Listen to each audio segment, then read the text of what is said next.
Smiths Falls. Summer is here. Oh, welcome, welcome summer. The beauty days of summer. The kids are off school. The sun is out. So many fun things happening. Cottage time, vacay time. I'm on vacay myself right now. I am recording this intro from Abbotsford, BC.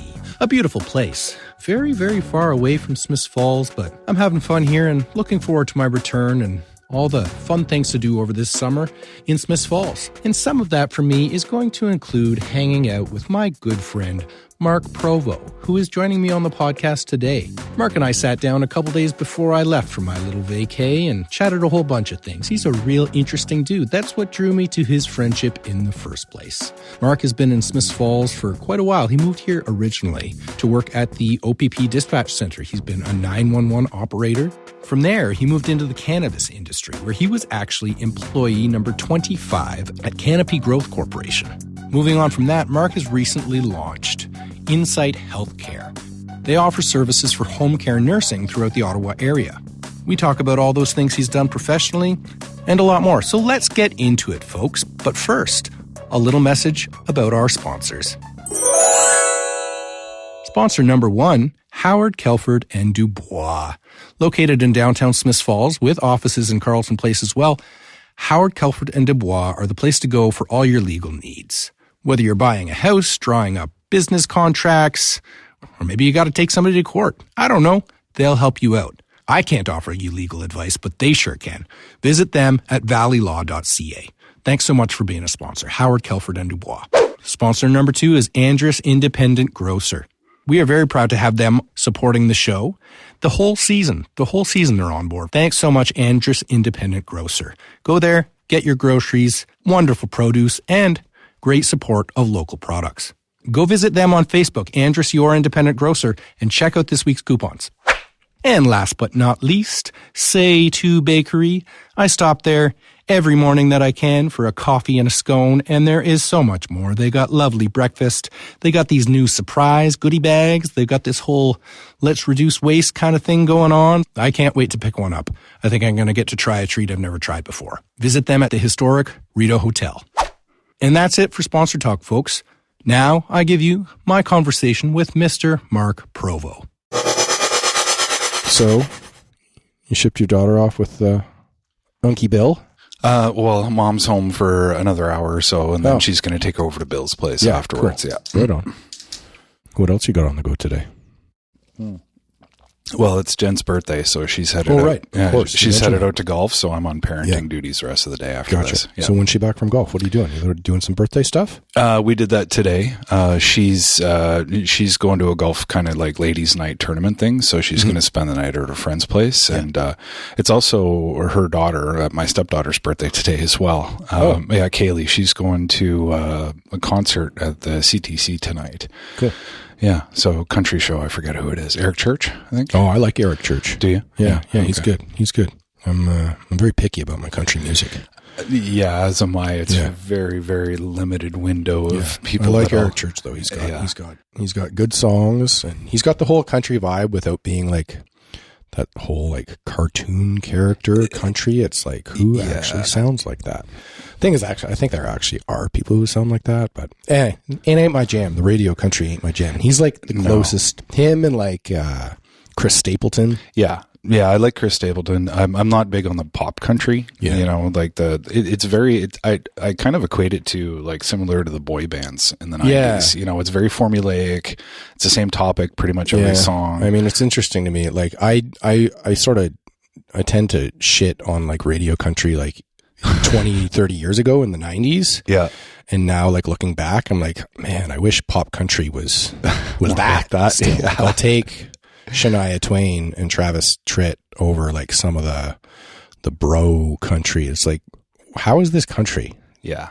It's just like hip hop with fiddles. You know? I don't know. Back in the day, like even in the 90s, like way down yonder on the Chattahoochee, that's not saying a whole lot. Yeah. But he water skied in that music video, Alan Jackson, with a cowboy hat on. Wow. I wonder what they had to do to fix that. I'm wondering if it was like a la Harrison Ford and Indiana Jones, like them stapling it to his head. Yeah, there must have been some serious double-sided tape in there. Some like toupee double-sided tape. Yeah. So you're on a podcast. Yeah. Thanks for coming out and doing this podcast. Thanks for having me. I didn't even realize we had started. It's so seamless. Yeah, I do that. You're smooth, my friend. Yeah, you're smooth. Yeah, I've been recording the whole time. Great. So this is a podcast about Smiths Falls, but I would say it's more a podcast about the people of Smiths Falls, of which you are one. I am. And one of the first people I really got to know, I think, in this town when I moved here. We've been friends for a while now. Yeah, it's been a few years. We almost lost you though. Yeah. I was back and forth to Ohio for about 8 months there. Yeah. So it was a little disappointing that it didn't work out, but at the same time, I'm a little bit relieved. Yeah. I definitely missed the area and the friends, you know, so it's definitely good to be back full time. Well, we're glad to have you back. Well, thank you. We're not reveling in your misfortune, but we are reveling in ours. The return of Marc Provost and Jen Provost. I'm sure some people would disagree, but thank you. Well, screw them.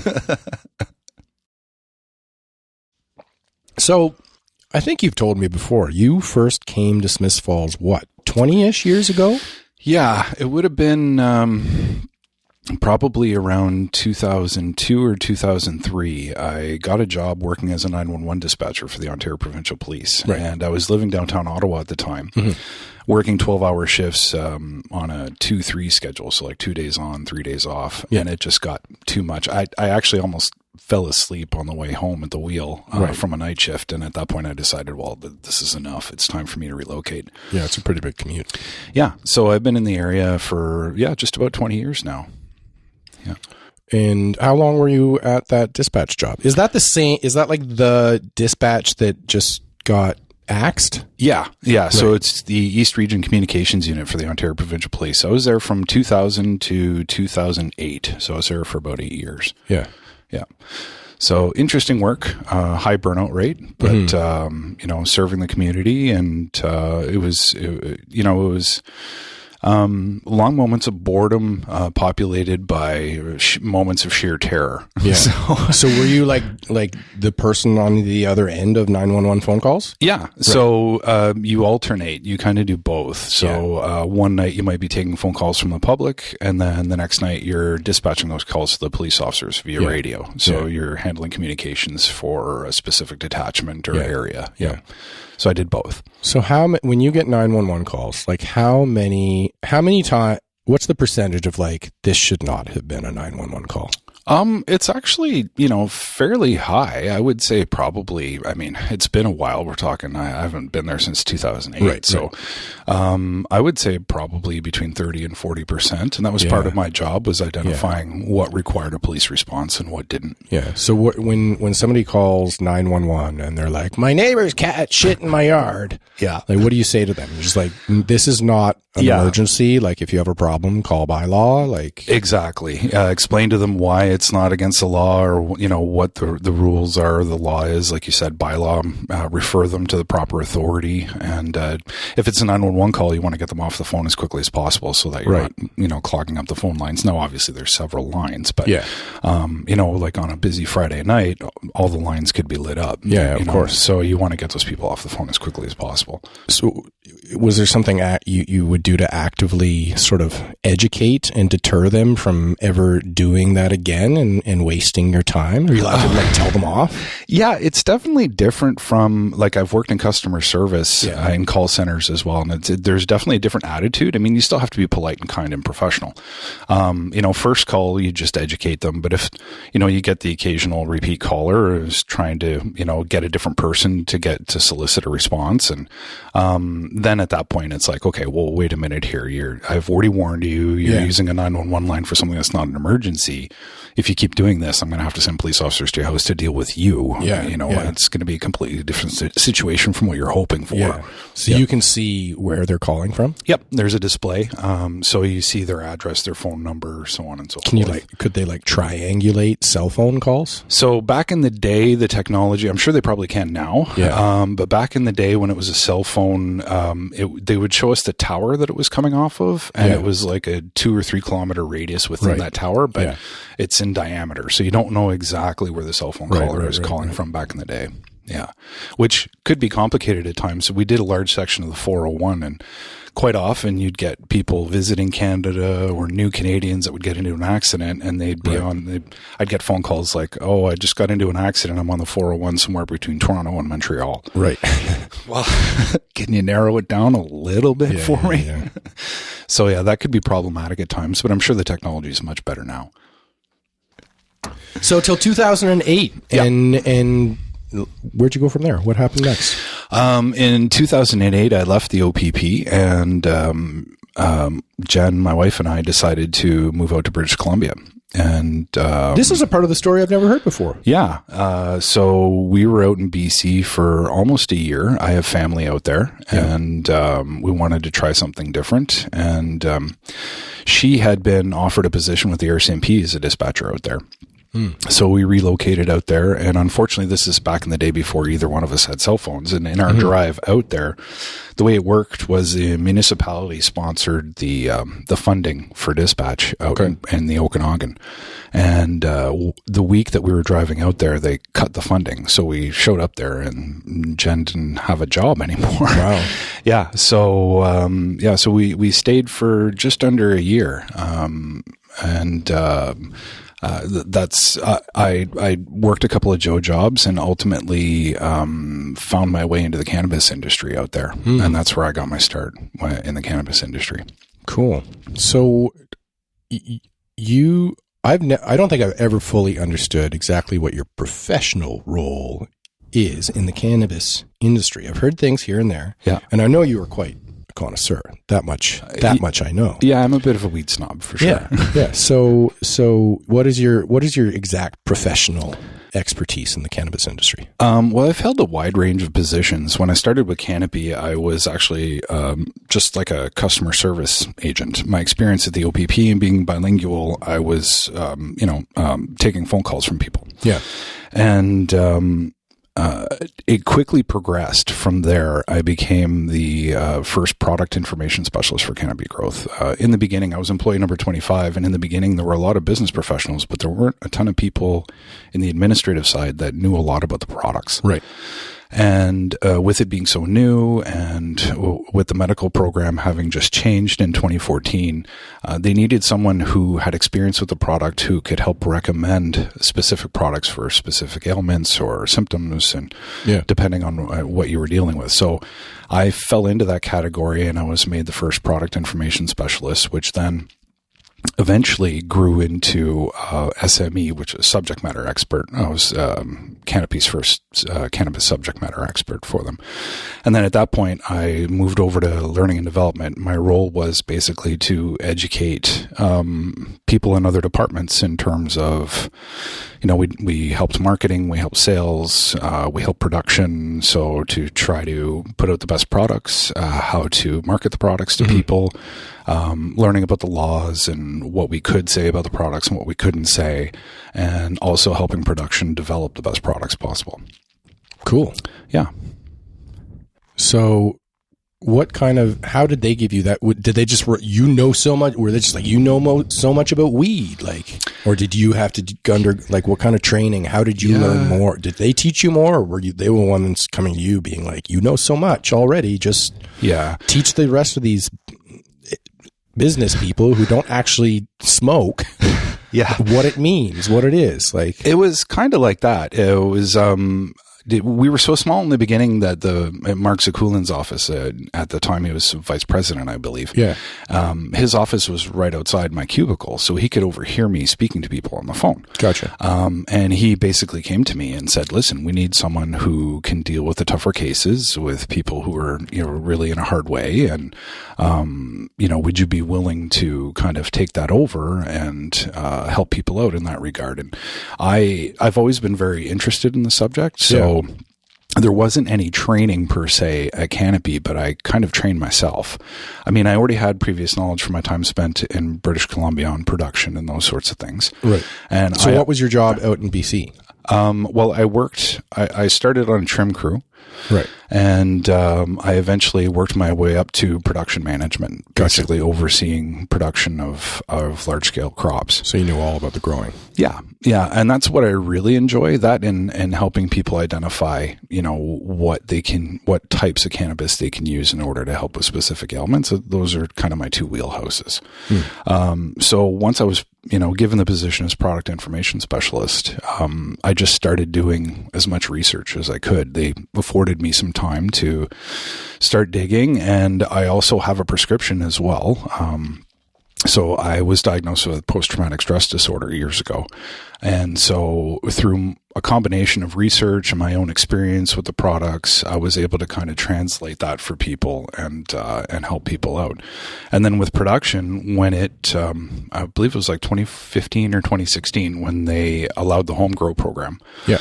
My doctor was, really, open to the concept of me producing my own medication.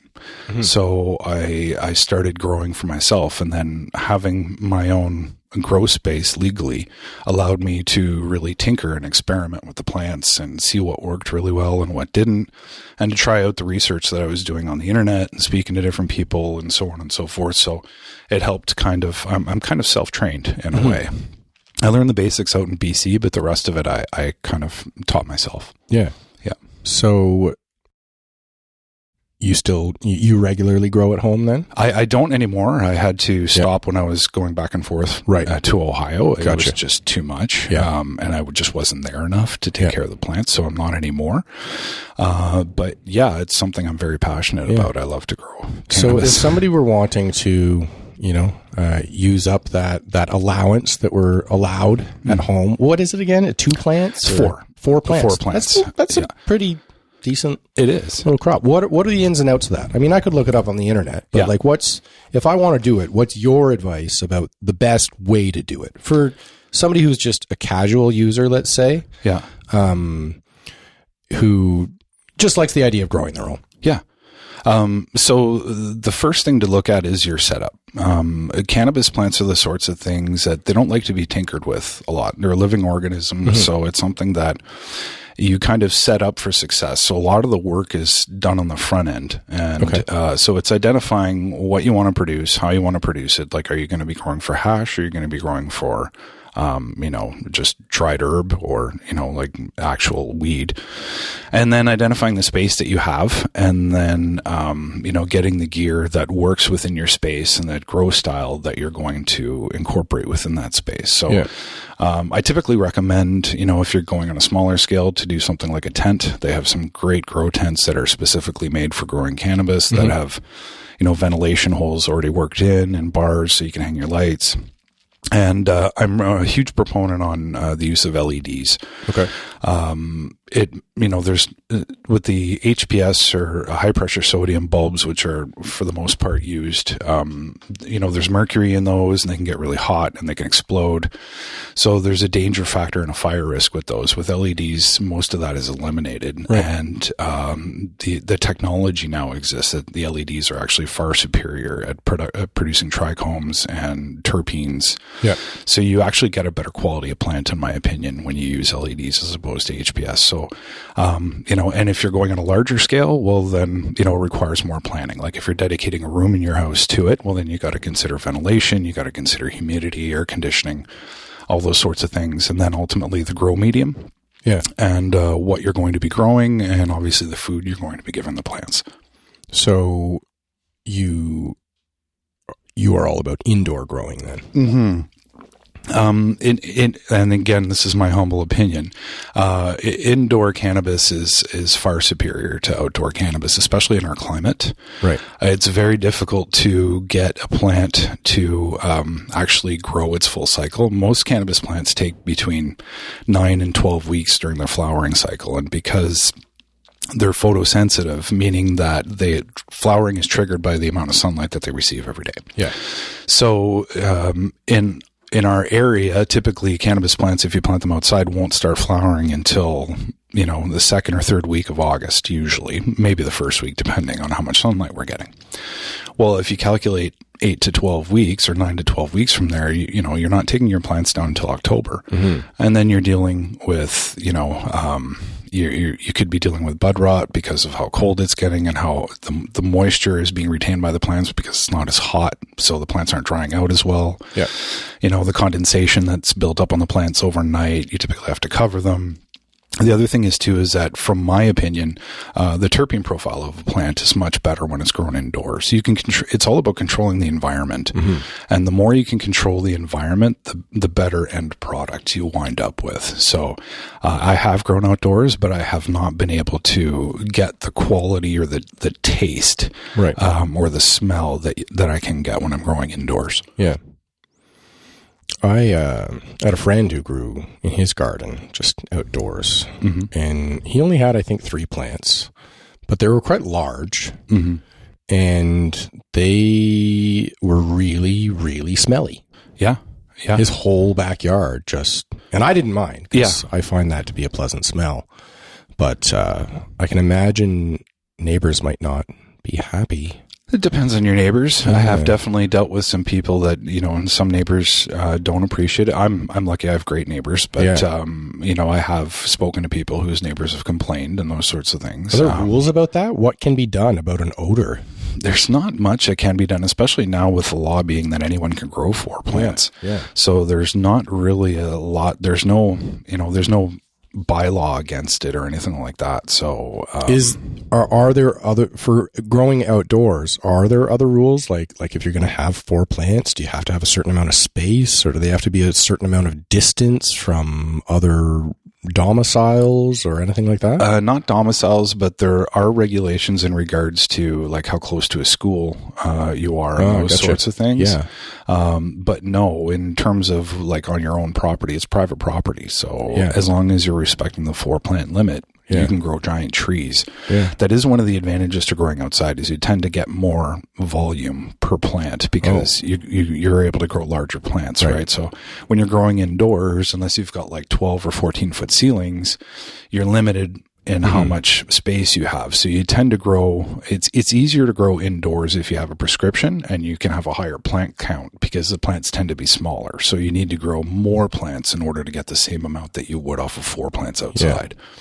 So be it indoors and outdoors, I've never properly absorbed the rules here. I feel like there's I feel like it's trying to understand a bee colony in terms of understanding the way like cannabis plants replicate or seed or cross-pollinate, or like if I want to grow 4 plants, do I just have to get 4 seeds and plant them? I know there's a lot of other fancy gear. Let's say I have the fancy gear, or maybe let's say I'm growing outside or inside, whatever. Do I just grow from a seed? Do I get seeds, or do I grow 1 plant and then I need to like cut and clone? So what's that all about? You can do either or. You can grow from seed, but seeds don't always necessarily what we call pop. They don't. So you will run in. Typically, it's about an 80% success rate with seeds. So if you're going to, plant 4 plants, I would suggest germinating at least like 5 or 6 seeds, because some of them might not actually germinate.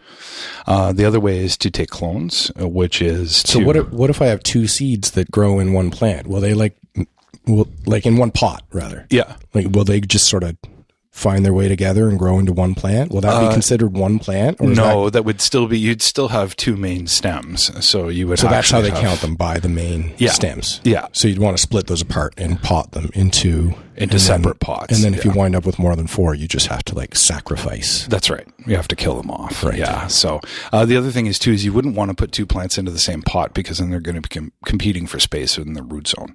Right. So, and the health of the plant is determined by the quality of the root zone. Right. So the more space you're able to give them, especially growing outside, the more space that they have for the roots to propagate, the larger the plant you're going to get. That's how you can control the size of the plant. So when I'm growing indoors, I'll use like a 2-gallon pot, which limits the size of the plant. So typically my plants are between like 3 and 4 feet tall. I also do other things like, topping them and things like that to control the size. It's like you're binding their feet. Yeah, basically. Yeah. And you're limiting the amount of space that they have in their roots. And when you're indoors too, you can control when the flip occurs. So you're controlling how much light they get. So my lights are on timers. So when the plants get to a certain size, I can trigger flowering immediately, which is another bonus to growing indoors, is you have absolute control over how long it takes for the plant to come to completion, right? So you can trick them. So when I'm indoors, I'll typically, the vegetative stage will only be about a month. Whereas, if you grow outside, typically you would plant around the beginning of June or late May if there's not going to be any more frost. So you're going to get a larger vegetation period, which will result in a larger plant, but also a longer growing time. Whereas it only takes me about 3 months to go from seed to trimming.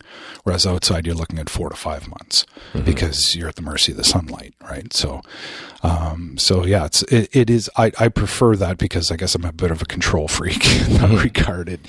You have a lot more control over what the plant's doing indoors.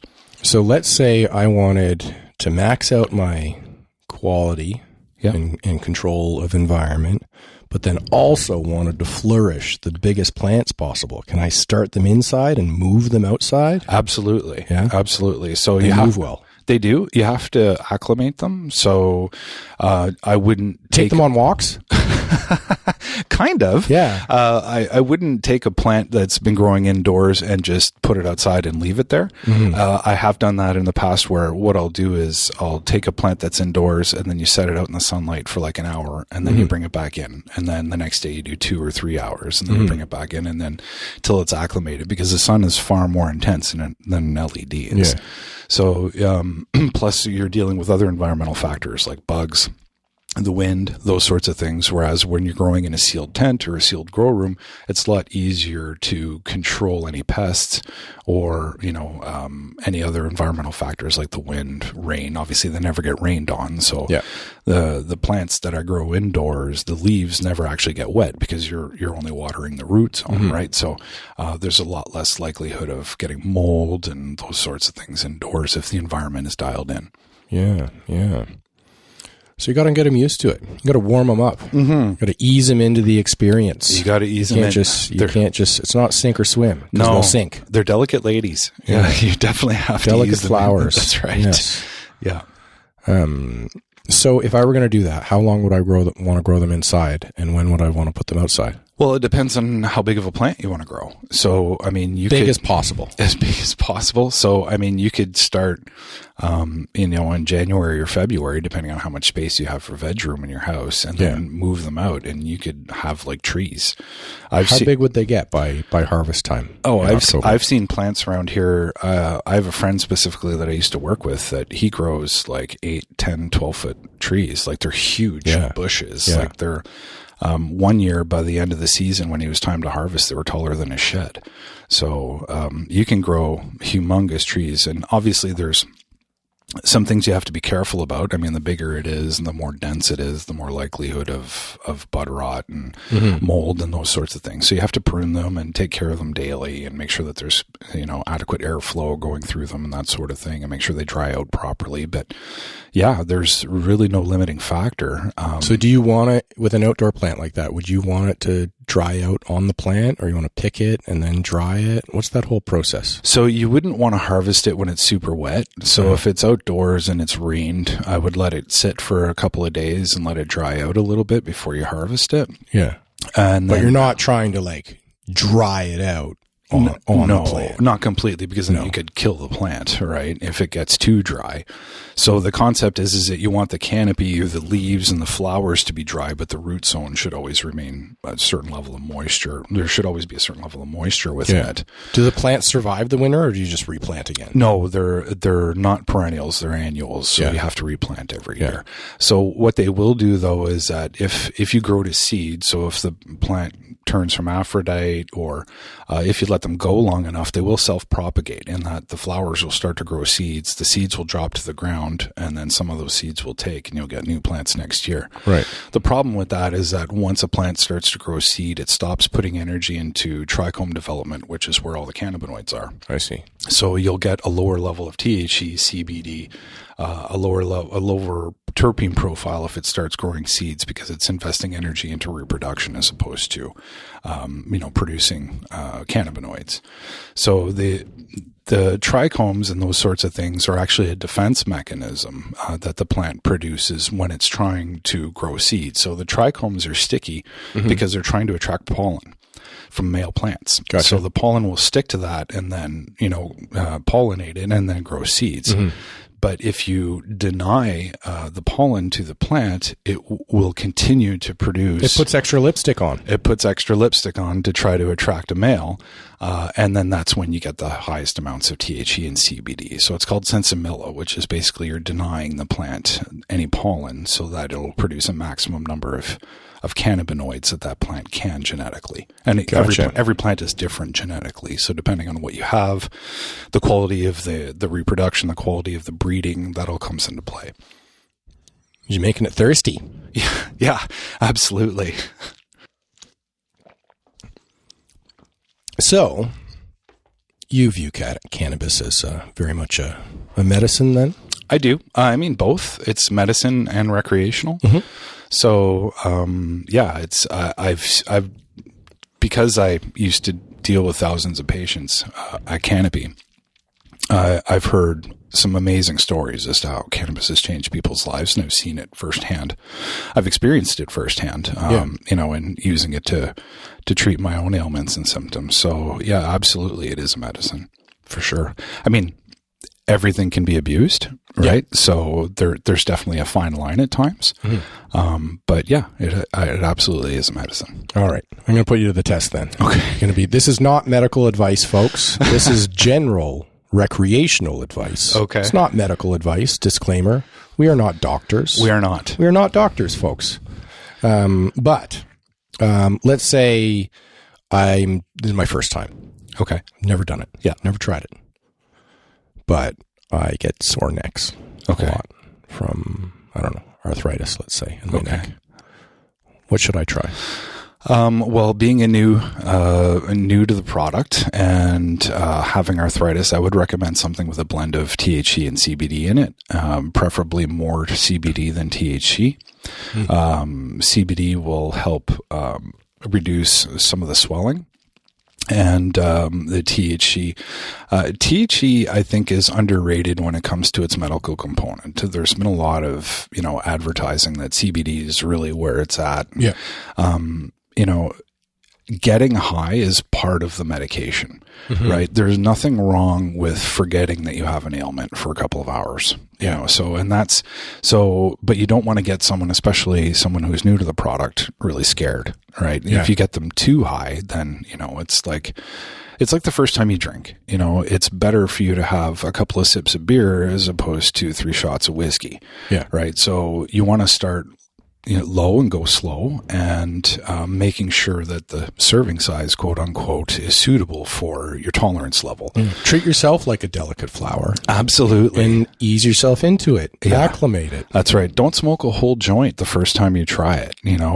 That's not an adequate serving size. Have a puff, put it out.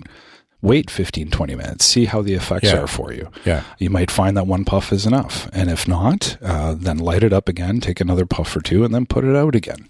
And be patient. Let it take effect before, because that's where most people run into the issue is they either over-medicate the first time because you don't feel it right away as soon as you consume. Right. Or the other big issue is that a lot of people won't work up the courage, for lack of a better term, to try it until they've been maybe intoxicated or have a few beers or, using something more familiar, and then their guard is down a little bit and it's like, oh, I'll try this. Well, that's really a bad idea. Yeah. It'll increase the intensity of the product, whatever it is that you're smoking. And that's when you tend to experience things like greening out, potential for dizziness, if it's really bad, vomiting, those sorts of things. So, it is a medication, but it needs to be used properly like every other medication. Yeah. Yeah. And okay, so let's say I have really bad anxiety. Yeah. And I want to try some cannabis to help me with that. Yeah. Again, folks, this is not medical advice. This is friendly conversation about personal anecdotes and experience, not medical advice by not doctors. That's right. I am not a doctor. I did not go to medical school. Mm-hmm. Again, I would recommend something with a low amount of THC. Because high amounts of THC can produce anxiety or, give you heart palpitations, make you feel like your heart's going to beat out of your chest. And then if you're not used to the product, the mind starts racing and, you start getting worried what's going on. I'm going to have a heart attack. And that just, self-perpetuates itself. So, you want to use something with a low amount of THC. Again, probably something with CBD, because the CBD will help mitigate the effectiveness of the THC. So the studies have shown that CBD helps to reduce the effects of THC. So if you find something that's, you want to, anybody who starts out or wants to deal with these things and don't have any experience, I recommend, between 5 and 10% THC and, at least 5% CBD, if not higher. Mm-hmm. And then again, using a smaller dosage and seeing how you react to that. So that's pretty much the key for new consumers is just making sure that you limit the amount of THC in the product. When it comes to, like, there's a lot of discussion, sativa, indica, those sorts of things. It's actually been disproven. There's not a lot of difference in the plants. So yeah, I didn't think so. People always ask me that, and I don't care. I don't notice much. I can notice a difference between different strains. Yeah, and sometimes I'll think, wow, this one's a little different in this way or that way, but I've never chalked it up to hybrid versus indica versus sativa. Yeah, I've heard all the acronyms and the mnemonic devices to remember what is supposed to do what, and I don't know, man. I've never really bought it. There's too many variables, and it also depends. Everyone has an endocannabinoid system. Yeah, it was discovered by Dr. Raphael Mechoulam, and so the way you react to cannabis is personal because it depends on your endocannabinoid system and the cannabinoid receptors that you have and those sorts of things. So it's impossible to predict how a certain type of cannabis is going to react with an individual until they try it, which is one of the things that turns some people off because there is some trial and error involved, right? You might try one, it doesn't work for you, it gives you heart palpitations, or it didn't have the desired effect. That doesn't mean that there isn't another product out there that will work better for you. It just means that product wasn't right for you. Yeah. And the whole concept of indicas make me sleepy, sativas make me, keep me awake, that has more to do, in my opinion, with the terpene profile than anything else. Mm-hmm. So, something with D-limonene that might taste like orange, smell like oranges or lemons, that is less of a sedative, whereas something that's high in myrcene, which is another terpene, will typically be more of a sedative, and that's where people kind of confuse the two. There was an error with the individual, the botanist that classified the cannabis plants, named them sativa and indica. Yeah, this was back in the mid to late 1800s, and sativa in Latin actually just means cultivated. So when you say something is sativa, technically everything that comes out of every producer in the country is cannabis sativa because it's cultivated cannabis. It's grown by people. It's not grown in the wild, right? And indica was supposed to mean that it's, originated from the area in India. Whereas we're finding now that there's more truth to the classification of calling what we would typically call indica Afghanica Okay. And calling what we call sativa more indica. Because so the plants that we consider sativa are typically from Southeast Asia. Okay. So they're actually more appropriately labeled indica, and the plants that we currently call indica, they tend to come from Morocco, Afghanistan, those sorts of places, or drier climates. Mm-hmm. And they're more appropriately labeled, Afghanica, as opposed to indica. So there's definitely some confusion in regards to the labeling system when it comes to the various, different types of plants. And there's a third classification called ruderalis, which originally... Yeah, I heard about the third one. Yeah, so that originated in northern climates in Russia, and that's also known as auto-flowering plants. So they get, limited amount of sunlight. So these plants learn to grow really small, and after a certain period of time, independent of how... They're not photoperiod sensitive. Okay. So it doesn't matter how much sunlight they're getting, they'll automatically switch into flowering after a certain amount of time, depending on what the genetics are. Mm-hmm. And those are ruderalis plants or auto-flowering plants. So there's actually technically 3 types. Yeah. So that third kind, does it grow good weed? Not some, depending on the breeder. I have seen some that are really good, but for the most part, they tend to be a lot lower in THC and CBD, and the terpene profiles don't tend to develop as well because they're not grown for as long. In my experience, a lot of them tend to be a little spindly. They don't yield a lot. So you're better off using a photoperiod plant if you're growing for yourself than an auto-flowering plant. Now, that being said, if you're growing outdoors and with our limited flowering time in our climate, sometimes auto-flowering plants can be preferable because you're likely to be able to get 2 cycles of auto-flowering plants out of a summer here, whereas a photoperiod plant, you're only going to get 1 cycle.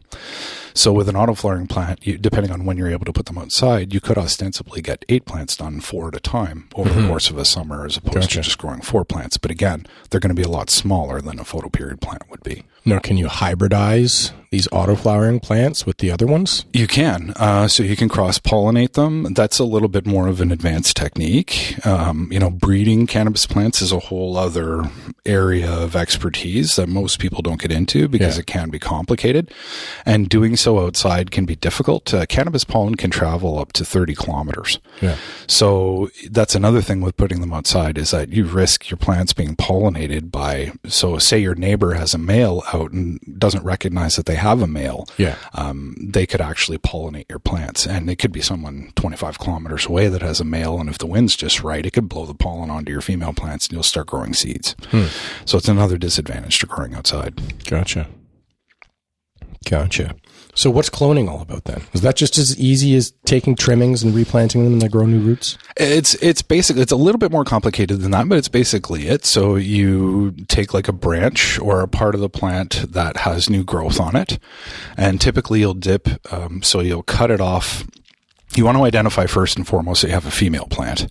And then you take a piece of that female plant, you dip it in a rooting hormone, and then usually you'd have to keep it in an area that's in really high humidity and keep it away. They're very delicate at that point in time, but if you treat them properly, they will eventually grow their own roots and turn into individual plants, which are genetic copies of the plant that you took them off of. So that's one of the advantages to cloning, is that you're going to get basically the exact same plant that you clipped it off of. So if you know you have a female that does really well for you, that you like the terpene profile, like the cannabinoid content, it's a way to keep that plant alive over several generations.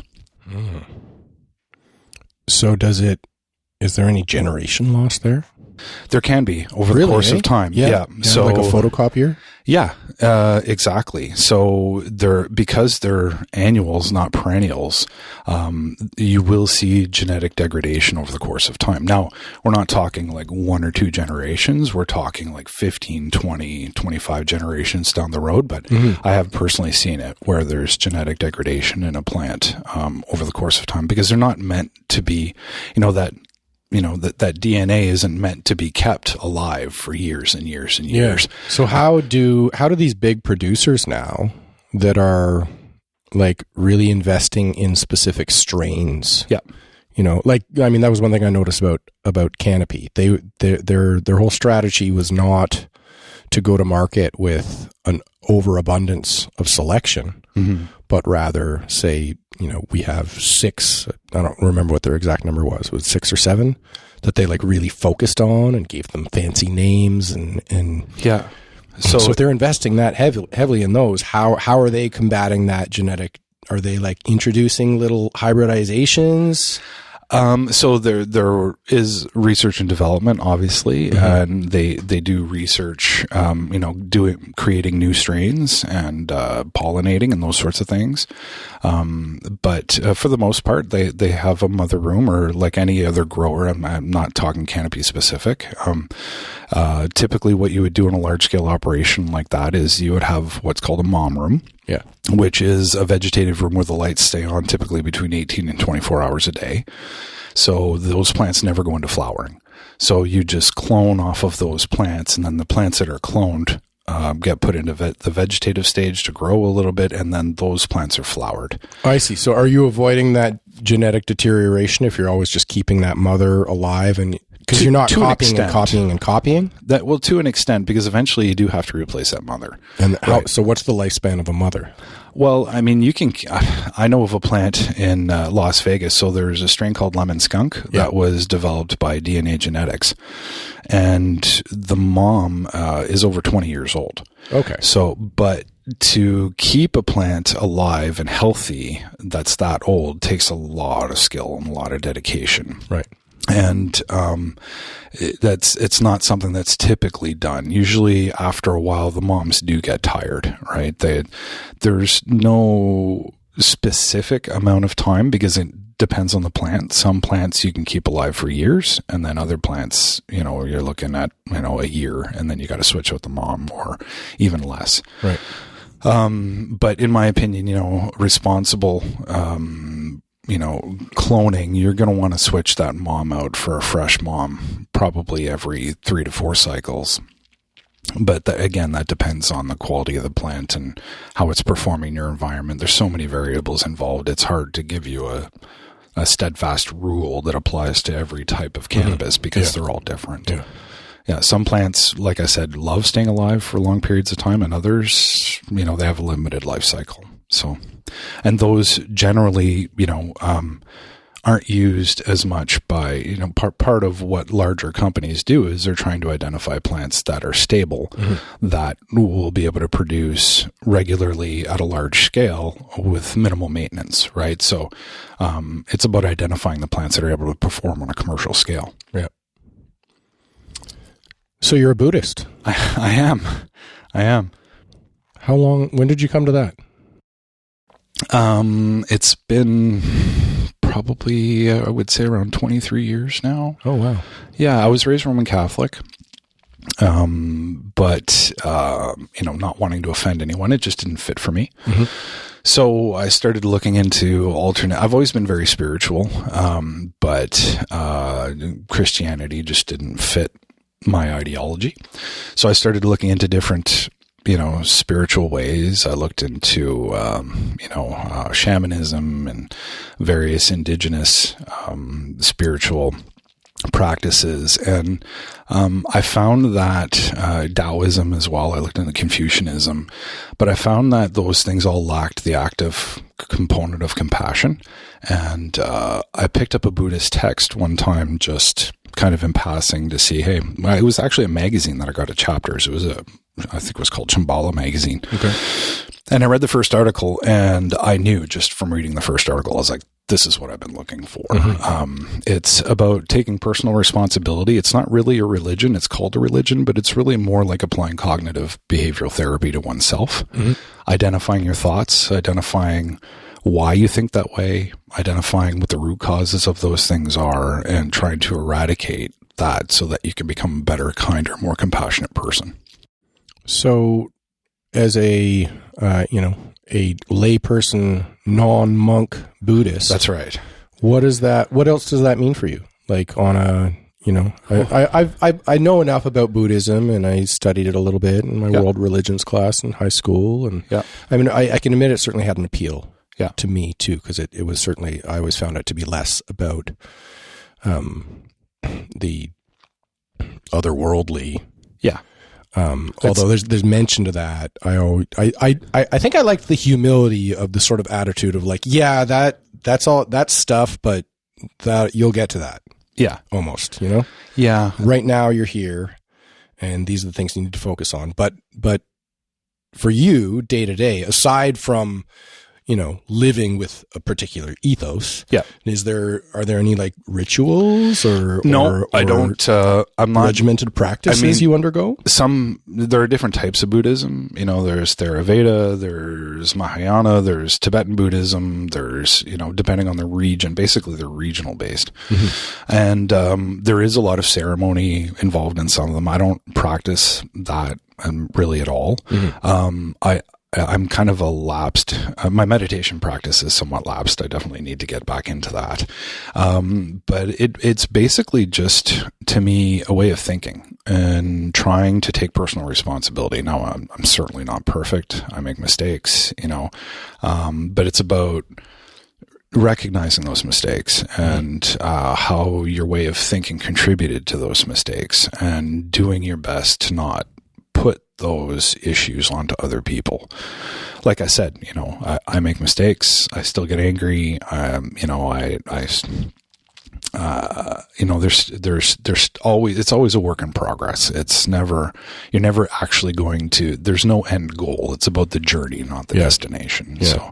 So, in terms of personal practice, it's really just about a way of living and a way of looking at oneself and trying to do the least amount of harm to the people around you that you can, and trying to be honest and supportive when people come to you. There's one of the big tenets in Buddhism is not to, you know, there's no preaching. I shouldn't be going around telling people you should live your life this way, you should live your life that way. So it's non-evangelistic. That's right. But I'm also taught to be open to it, that if someone approaches me and asks me that I should, you know, because they're inquiring, that means they want to know. So then I should be open to having that discussion with those individuals and being open and honest. And it's also, to me, a lot about tough love. You know, you really have to be brutally honest with yourself. And, that's a difficult thing to do. You know, I lie to myself a lot because feelings of guilt or, you know, not wanting to face the inner demons. And that's where the courage, comes through, is that, you know, you can never move around those things. You got to try to push through them. So, I mean, I feel like I know a fair amount about Buddhism. I wouldn't call myself an expert, but let's say I knew nothing. Yeah. Let's say I knew nothing about it, and you were trying to explain it to somebody who's maybe more used to the little more standard, you know, spiel that you might get about a religion. You know, I could sit here and say, well, Christians believe that Jesus did this, died for their sins. There's these 10 commandments and these 7 sins, and wrap it up into a bow and describe it in 45 seconds. I got a couple lists. I got outlining doctrines. They go to church on Sunday. They celebrate Christmas. They do this. They believe this, this, and this. Yeah. If you're trying to give that very unnuanced and oversimplified sort of, you know, intro card of Buddhism to somebody who's never even heard of it before. Mm-hmm. What would I say? Yeah, what do you say? I think I would start by saying, that there's no monotheistic deity. So there's some confusion in that people think that Buddhists worship Buddha. Yeah. And that's not what it is. So they revere him? They revere him. His teachings are vitally important, and ultimately he's the one who started the whole thing. Mm-hmm. But basically, it's the understanding that suffering in life is unavoidable. Mm-hmm. Suffering is a part of life. So trying to avoid suffering is useless because it just leads to more suffering. There's actually a word for it. It's called samsara. So it's cyclical. You know, you avoid the suffering, you indulge in things or a way of thinking that you think will avoid the suffering, but ultimately that suffering just keeps circling around until you actually face it and deal with it and acknowledge the root causes. That's why money can't buy happiness. That's right. And the concept that there is no such thing as a source. I mean, other than physical. I mean, you can have external suffering, and then if I get hit by a car, I'm going to suffer. Yeah. But when it comes to emotional or spiritual or intellectual suffering, that it's all actually caused by ourselves. Mm-hmm. And that it's all about our perception and the way we look at things and the way we look at ourselves that causes that suffering. So, you know, it's about being introspective, and ultimately, if I were to describe it in 2 words, it's about being loving kindness is a common term used, is that it's not just about being kind, it's about being, you know, loving with other people as well, and being respectful towards yourself and towards other people. You know, and just a way of thinking. It's taking personal responsibility as much as you can, and like I said, it's a journey. I'm definitely not a Buddha by any sense or any stretch of the imagination, but it's you know, it's constantly a work in progress.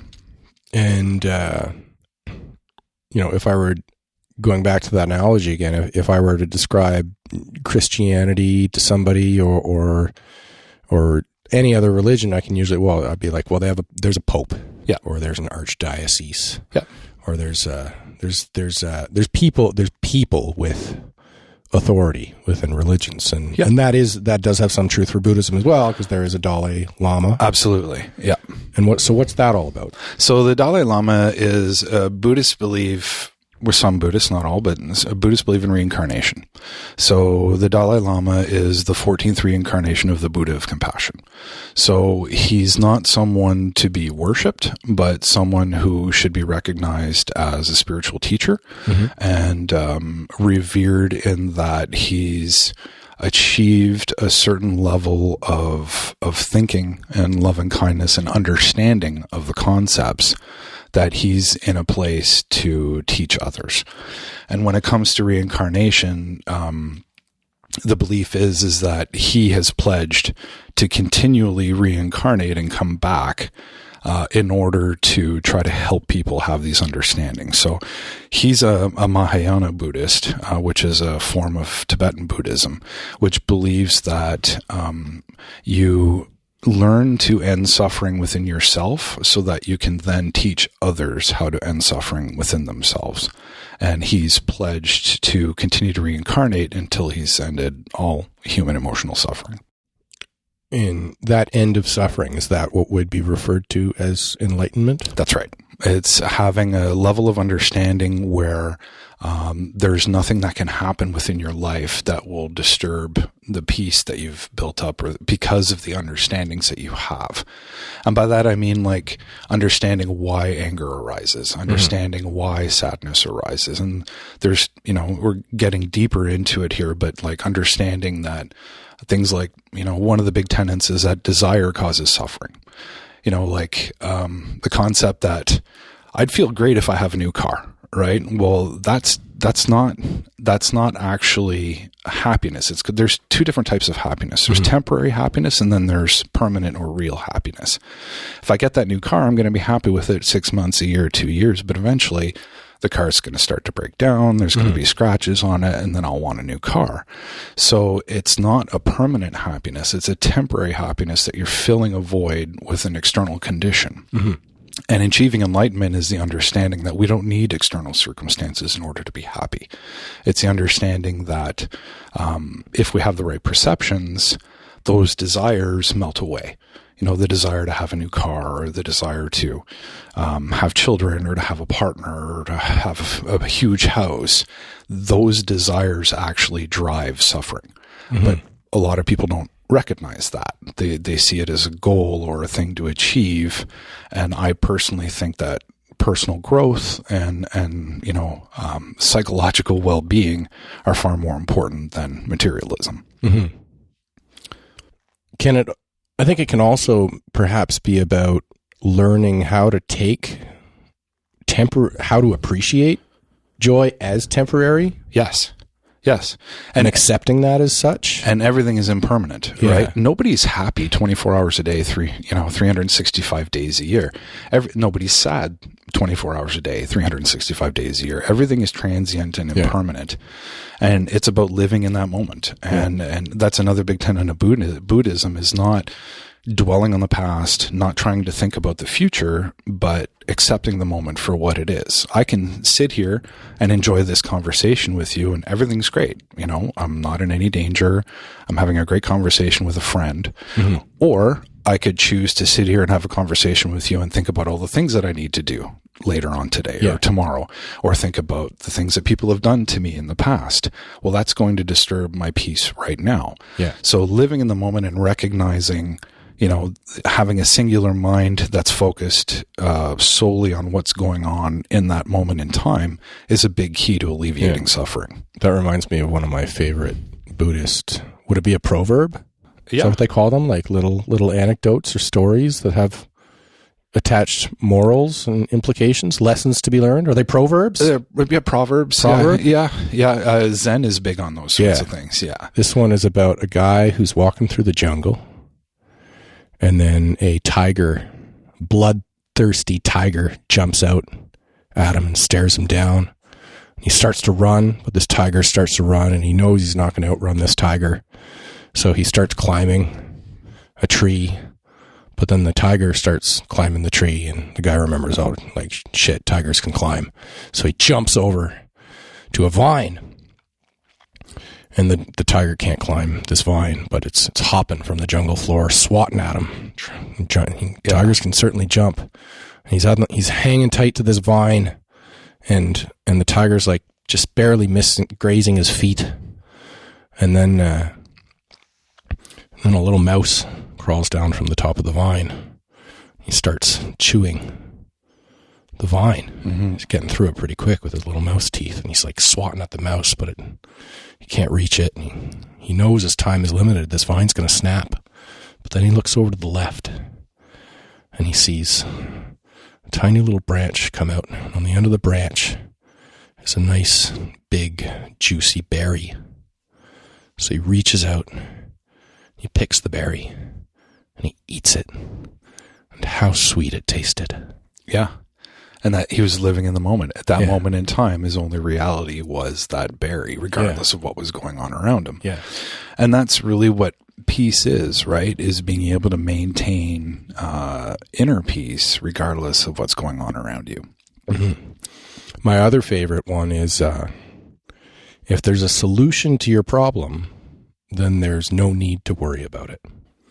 If there's not a solution to your problem, well, then there's no point in worrying about it. Absolutely. The Dalai Lama actually said that. Did he? Yeah. Nice. Yeah. And that's basically, in a nutshell, there's no point to worrying. Worrying only causes yourself pain, right? And again, circling back to the fact that we are the sources of our own pain. Mm-hmm. I mean, you can point the finger at other people nobody can that's one of the things that really, it gets me going is when people say you made me angry. Yeah. That's actually physically impossible to make someone angry. You're choosing a reaction depending on the behavior that another person is exhibiting. I can also choose to ignore it. I can also choose to just smile and be happy. It's a personal choice. Nobody can do anything to actually make you angry. It's not like somebody's putting a gun to your head and saying, you have to be angry, I'm going to shoot you. Yeah, I always think that too. I mean, whether it's angry or anything else, it's like, you made me feel like this. So I didn't make you feel like that. Like, no. If you want to come to me and say, listen, when you did this, it caused me to feel like this. And that's different because you're recognizing in that statement that you have a history that maybe you haven't completely resolved, that certain behavior triggers, past experiences or a reaction to past experiences. So it's about understanding that we always have a choice. And again, I'm not perfect at this. I make mistakes all the time. I get frustrated with my daughter sometimes when she doesn't listen to me, but there's really no point because it's anger is really about manipulation, right? It's an outward reaction to try to get a specified reaction from another individual. Mm-hmm. You're using your anger in a way to try to get someone to either back off or change the way they think. And if you realize that you ultimately have no control over the other individual, you only have control over yourself, then anger becomes a useless emotion, right? Yeah. All it does is disturb your peace. Mm-hmm. So there's really no point in getting angry at someone, and nobody's ever changed their mind because somebody got angry at them, right? It builds resentment. It drives people away. You're far more likely to convince someone to have a different perspective if you have a calm conversation with them than if you get angry at them. Yeah. True dat. Mm-hmm. So you started a new business. Mm-hmm. I did. I started a home healthcare business offering nursing services in the Ottawa area. Yeah. Called Insight Healthcare. Insight Healthcare. Insight Healthcare. So insighthealthcare.ca. This has nothing to do with cannabis, folks. No, nothing to do with cannabis at all. Any cannabis talk was friendly, recreational, non-medical advice. That's right. But completely separately from that, Marc has started up Insight Healthcare. Tell us about that. So a friend of mine who is a registered nurse has been working in the community for a few years now. And he identified that there was a better way to do things, and that there's a big problem in the nursing industry right now, and that nurses are severely underpaid, especially in community nursing. Mm-hmm. And they're also overworked. So their nurses are leaving the profession in droves because they're overworked and underpaid and they're burning out. COVID only made the situation worse. It exacerbated it. So we've designed our business to be a little bit different in that we offer a higher level of compensation to the nurses and a lighter workload, in order to, help retain the nurses and bring people back into the industry. So, very few people leave their jobs because they're unhappy with their jobs. Usually they're unhappy with the circumstances or with the management. I mean, Not being happy with your boss is the number one reason people leave the workplace. Yeah.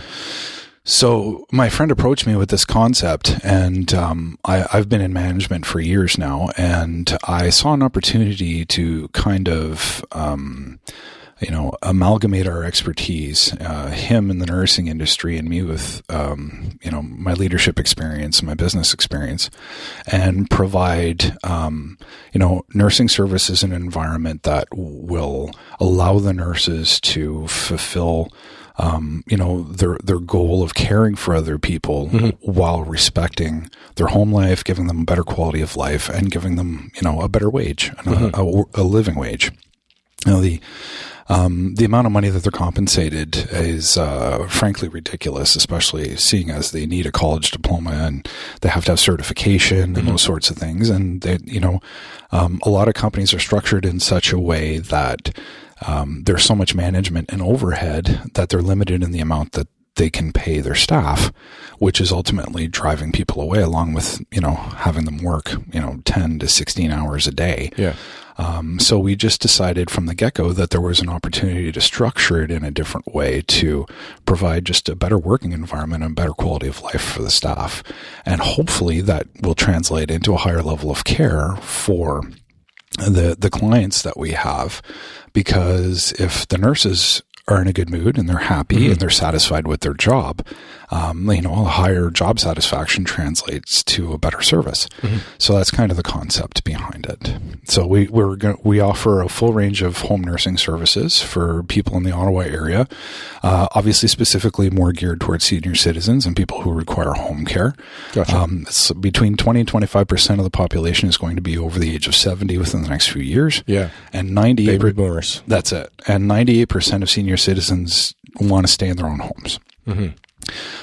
But as you get older, everyone knows that, bodies tend to break down and things get a little bit more complicated and you require more care. So there was a huge opportunity to provide services in the area for these people that, need it. So the limited resource isn't the clients, it's the nurses. Mm-hmm. It's about making sure that we create an environment where there's a high retention rate with the nurses.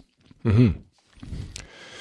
I guess that's an industry with a lot of burnout, I guess. Mm-hmm. Yeah, a lot of nurses. I think there's, if I'm not mistaken, around 30,000 nursing jobs vacant currently in the country. And it's not for lack of having people. It's just they're leaving the industry because they're tired of being overworked and underpaid. Yeah. I'm talking about community nursing here, like nurses that work in hospitals and ERs, they get paid very well. Yeah. But community nurses, don't make a lot more than a PSW does. Whereas, they're doing some of the same things that nurses in a hospital would do. They're just delivering those services in a home, right? Which can be even more complicated at times because you're in an uncontrolled environment, you're driving all day, so finding ways to make that better for the staff is really what we're focused on. Okay. So if I'm in somebody shopping for services, how do I find you? So insidehealthcare.ca. You can, our webpage has all our contact information there. You can email us at info@insidehealthcare.ca. And our phone number's on the website as well. So, anybody looking for home healthcare services in the Ottawa area, we're actually considering expanding to Smiths Falls and Perth, hopefully sooner rather than later. So, nice. The website is the best place to go. There's a contact form on there and all our contact information, a list of our services is on our website, which you so graciously designed. Yeah. It's a fun little project. Yeah. Made a logo, made a website. That's right. Yeah. So, all our information is on the website. So insidehealthcare.ca. And nurses who might be listening. Nurses, there's a page for nurses as well if you're looking for work, and you're tired of being overworked and underpaid, please give us a call or reach out to us, and maybe there's something we can do to make your career a little bit better. Yeah. My mother-in-law, she's not a nurse, but she did work as a PSW. And she leaned on that experience to take care of her father when he was aging and had Alzheimer's. Yeah. She wound up writing a book about it because it's something that dragged on for her for many years. That would have been tough. Yeah. And that's sort of one of the main takeaways from her book, which is actually like, it's a compilation of journal entries that she went through. Okay. When she was taking care of him. And so it's sort of a look back, and journaling was a tool she used to sort of aid her self-care during that time, and writing the book. And one of the main lessons from the book is that you have to care for the caretaker. Yes. As well. Absolutely. That's really one of the main themes throughout the book, and keeping your head straight, which in her case can be extra hard when you're dealing with your own family member. Yes. But it's still people, and people enter these professions because they're compassionate people. That's right. And so caring for somebody, especially somebody who is ailing and somebody who's having a hard time, that can really take a lot out of you. It can. Especially when, sometimes these people are not, they're not always happy about their situation. And they might in many different ways, whether they mean to or not, take it out on the person that's close to them, which can be their caretaker. Yeah. People are in pain. They're frustrated. If you're palliative, you're facing a really terrible circumstance. Pardon me. So I think it's commonplace for human beings to get frustrated and to take that out on other people. And the caregivers, unfortunately, a lot of the time bear the brunt of that. Yeah. So I think that's fairly common, and compassion burnout is a common thing, right? And like you said, these people get into this. You don't become a nurse because you're cold and unkind.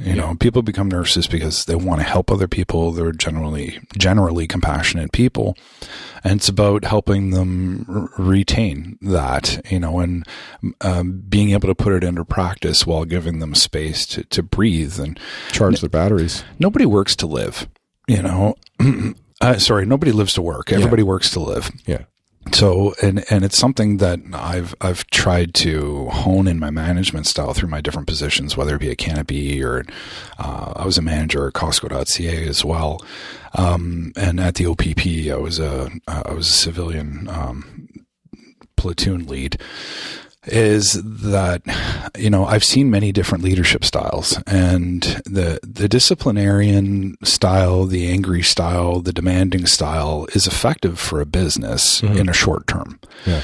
But ultimately people leave. They get tired of being barked at. They get tired of being told what they're doing wrong. Yeah.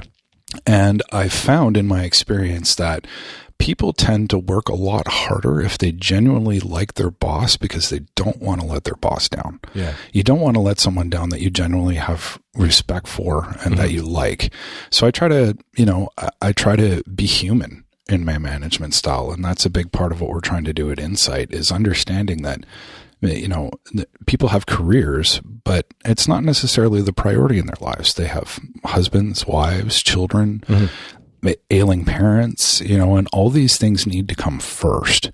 And, creating an environment where people feel that they can come to me and tell me that they need time off, or they have to come in late or whatever, and being receptive to that and doing everything I can to accommodate is ultimately going to work in the company's favor. Short term, maybe I'll take it on the chin. That's absolutely right. Maybe it'll be tougher short term, but long term, what you're getting is retention, and what you're getting is loyalty. Yeah. And I would rather, do what's going to maybe be more difficult for the company short term if there's going to be long-term benefits.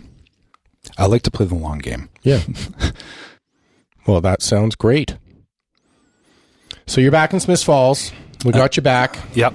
No more Ohio. No more Ohio. You here to stay? I am here to stay. Oh, good. Yeah, absolutely. Glad to hear that. Well, thank you. It's good to be back. Yeah. What do you? And we're out of COVID now, so we're back. Life's back on. That's right. It would appear. It would appear as such. Yeah. What do you think about this town? Where are we going? What are you looking forward to? I've definitely, been really happy with the growth. This town is definitely very different from what it was 20 years ago. Not to say it was a bad place, but since Canopy came in and, with COVID, there's definitely been a benefit to there being more remote work, and that it's attracting more people to the community and a greater diversity of people to the community, such as you and your family, and Pat over at Bowie's and his family. So it's nice to have an infusion of different perspectives and people from different places coming in. And it adds, like I said, that cultural diversity that I think years ago was maybe a little lacking in town, which makes it, for me personally, a better place to live now, because there's more diversity in the people and the perspectives and the approaches, and like the arts hub and the cultural things that are taking place here in this town are a huge benefit. And I think, I enjoy living here a lot more than I did 20 years ago. Not to say it was terrible, but I'm a city kid, right? Yeah. I was born in Montreal, raised in Ottawa. So I'm used to there being, a lot of culture and a lot of things to do. And, Smiths Falls is slowly growing into, a small urban area where there's more diversity in that regard. There's been, I've at times almost felt overwhelmed by the amount of stuff happening. Yeah. Starting like early summer here. There's just so much stuff going on. It's just getting more and more and more. And that's by no means a complaint. I'm really enjoying it. Sometimes I have to take a little breather because there's so much going on. I want to participate in everything, but I just can't. Yeah, but it's good. How about this? You, like we covered earlier, you were employee number 25 at Canopy. I was, yeah. And I mean, that company gets tied into this town a lot. What's your feeling? Like, you were employee 25 and then you wound up being laid off, right? Yeah. And they've made a lot of cuts, and their stock is in the shitter. And I don't know. What do you think? What's your hot take on that whole thing? You're putting me on the spot here. Yeah, I am. Obviously I was disappointed when I was laid off. It was my dream job. I was a cannabis subject matter expert. My whole responsibility was developing education around cannabis and evaluating the cannabis that was coming out of the place. So, I loved what I did. Things change when they go from being a small business to a major corporation. Yeah. And I also understand that the needs of the business have changed. Have there been mistakes made, in my personal opinion? Absolutely. Nobody's perfect. And, the feel of Canopy definitely changed when Constellation bought a portion of the company. It went from being, kind of a family company where everybody knew each other to being a major corporation. So the whole vibe really shifted. Now, that being said, Canopy did a lot of good things for this town. like the growth, bringing new people to the town, the infusion of cash into the town, the jobs it did create. Now, there were a lot of people that lost their jobs, but there are still a lot of people employed there. So, and the work that I was able to do there, I think, it's been almost 2 years since I was laid off. So the bitterness has kind of subsided. And I'm able to recognize that I still had an incredible opportunity, which I'm proud to be a part of, and that I was in on the ground floor of one of the largest companies in the world. And I was able to do some really incredible things, which I'm grateful for. I got to teach in Newfoundland. Canopy got the contract to educate all of the retailers that had won a retail license, and I got to go out there for a week and teach them all about weed and teach a course on cannabis. I got to go to Germany and Denmark and teach our affiliates all about cannabis, and I've met with doctors, and so I've been able to contribute to the industry in a really positive way. And it's also provided me with a level of expertise as well that I was able to translate into, my job in Ohio, and I was doing some consulting work and as well. So, I'm proud of what we accomplished there. But yeah, things are definitely different. The stock is in the shitter, and there are various reasons for that, in my personal opinion, which I'm going to withhold. But, I try to maintain, I'm trying to have a positive perspective on it and just recognize the good things that were done with Canopy. Yeah. Do you think they're going to reach a turning point where things are looking more up, or the stock is better, or they're hiring more people, or what do you think what does that hinge on? Okay. So you're asking my personal opinion? Yeah, sure. Okay. So yeah, is are we going to be winning again once, if it gets federally legalized in the States, or what needs to happen? So federal legalization in the States is still several years away. Yeah. Don't even get me started on the status of things down there. They just reversed Roe v. Wade. They're not getting any closer to legalizing cannabis. Yeah. I think the problem that exists within the industry that affects the larger corporations, and I'm not talking about Canopy specifically, I'm talking like all the large corporations like Hexo, Canopy, Tilray, all the Afria, all the bigger corporations, is that I think that there was an underestimation of the maturity of the illicit market in Canada. The cannabis industry in Canada had existed for decades, and the quality of the cannabis that was coming out of, quote unquote black market or illicit producers was really, really, really good. And a lot of these companies didn't recognize how good the products were that were coming out of the illicit market. And there was some assumption that just because the stuff that was coming out of these big companies was legal and was tested, lab tested, that would automatically be more popular with the population. But the truth is that, most Canadians don't care about that. They care about the quality of it. And we have the most evolved market in the world, other than maybe California and Colorado. People who consume cannabis on a regular basis and have for decades, they don't care if it's been quality tested, because everybody knows someone who grows it, right? So if you trust the person who's producing it and they're producing a higher level of quality at a competitive price, well, who are you going to buy it from? Quality really trumps everything else. And I'm talking about quality in terms of the terpene profile, the cannabinoid content, the taste, the flavor of it, and that's something that some people who maybe weren't experienced in the market underestimated.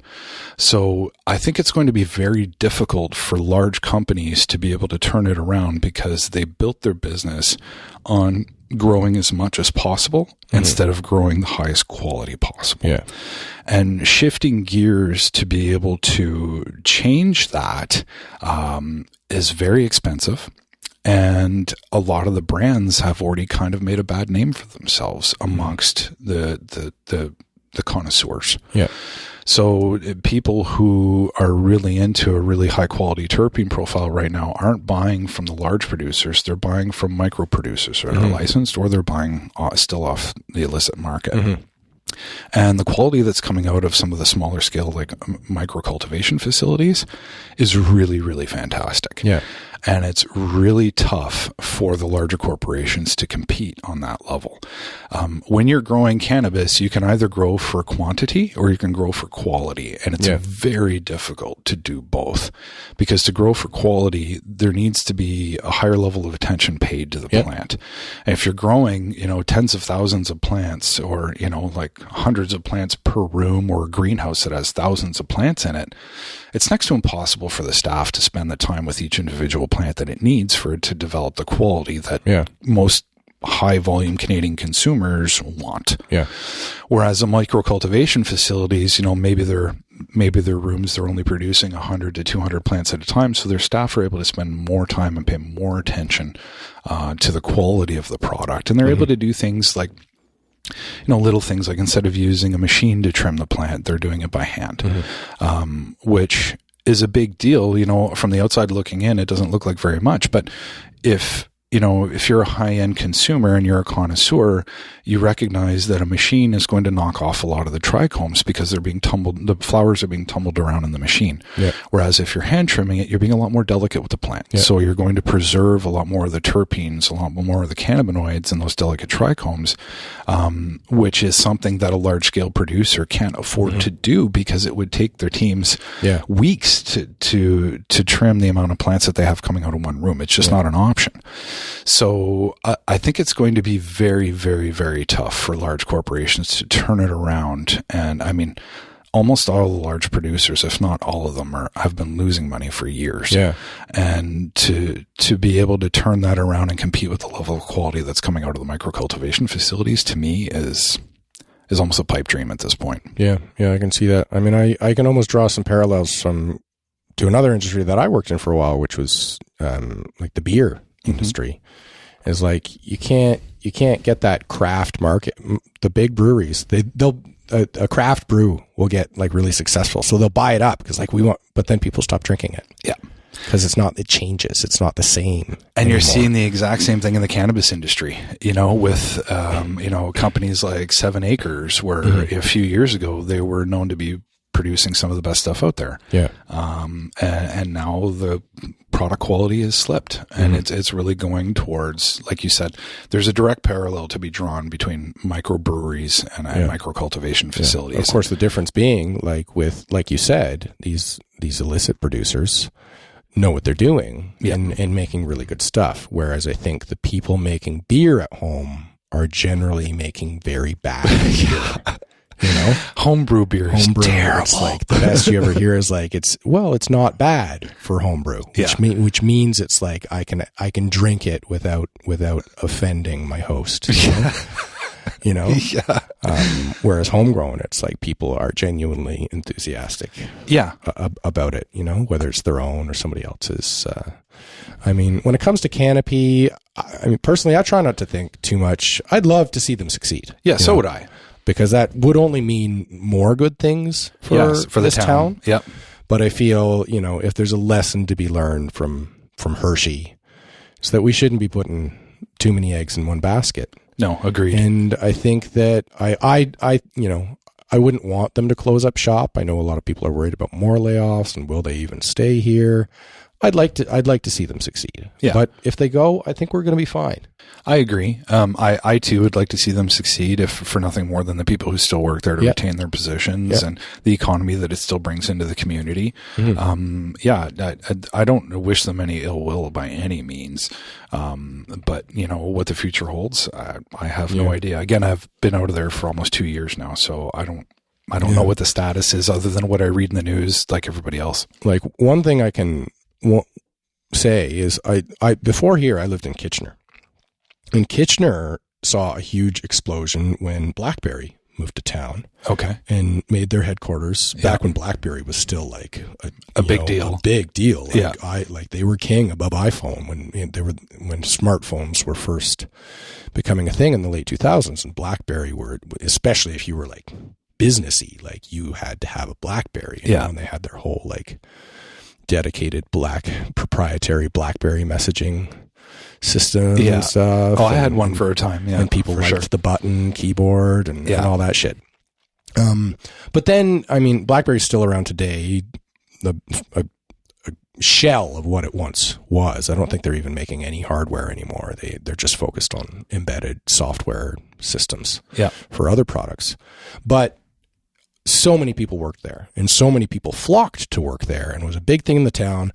And then when they laid like 80% of the people off, 90% of the people off, everybody was worried like, oh, this town's going to go to hell now because there's no, like, all these jobs have been, but that's not what happened at all.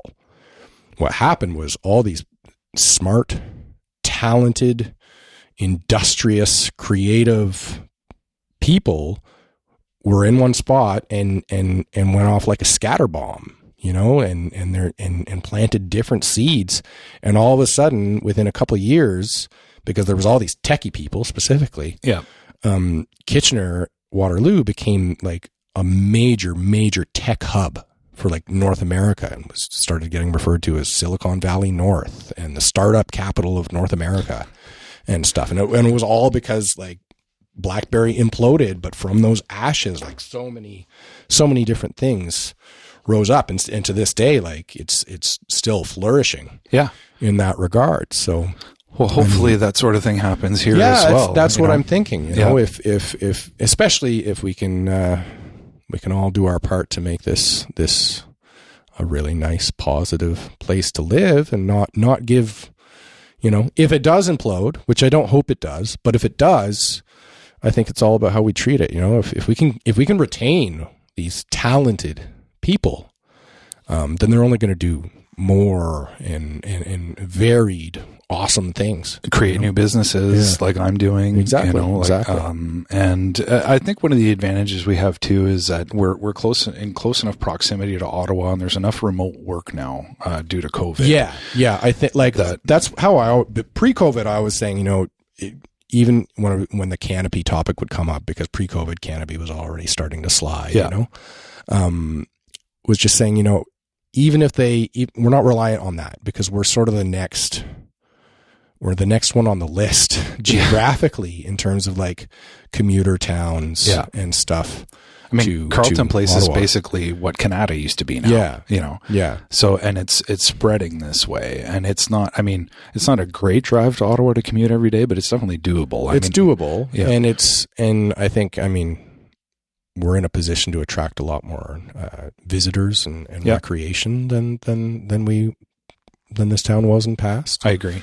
But that urban sprawl, like it made me not too worried about, you know, the future of Canopy, and then COVID, I think, has only put that on fast forward. Yeah, I agree.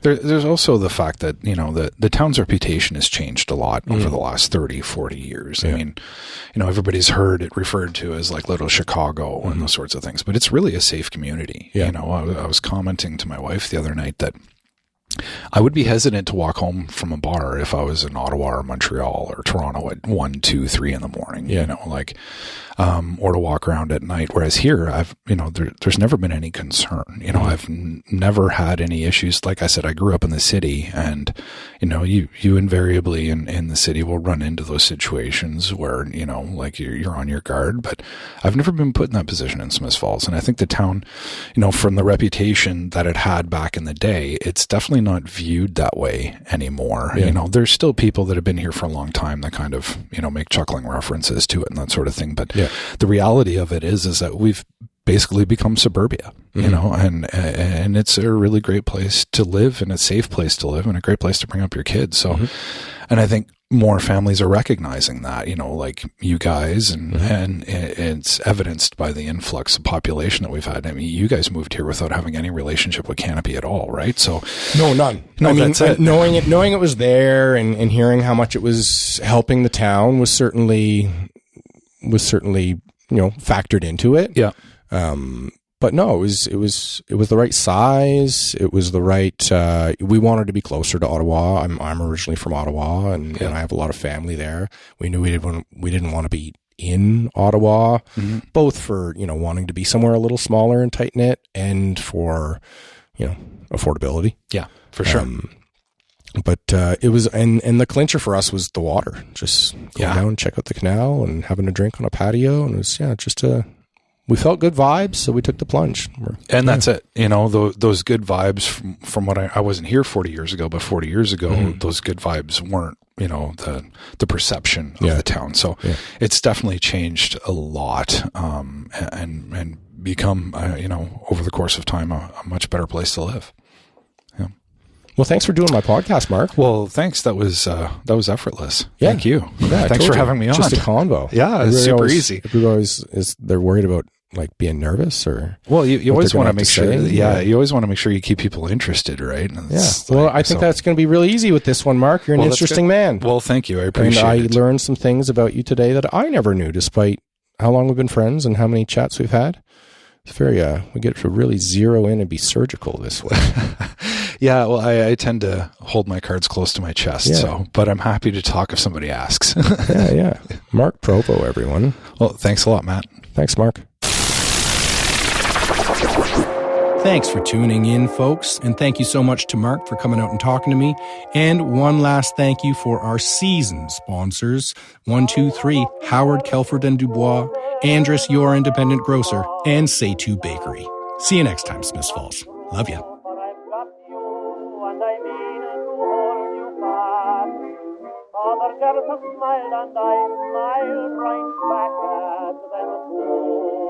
But you're the first girl in all my life that I have asked to be my first wife. Nobody could fill that place but you.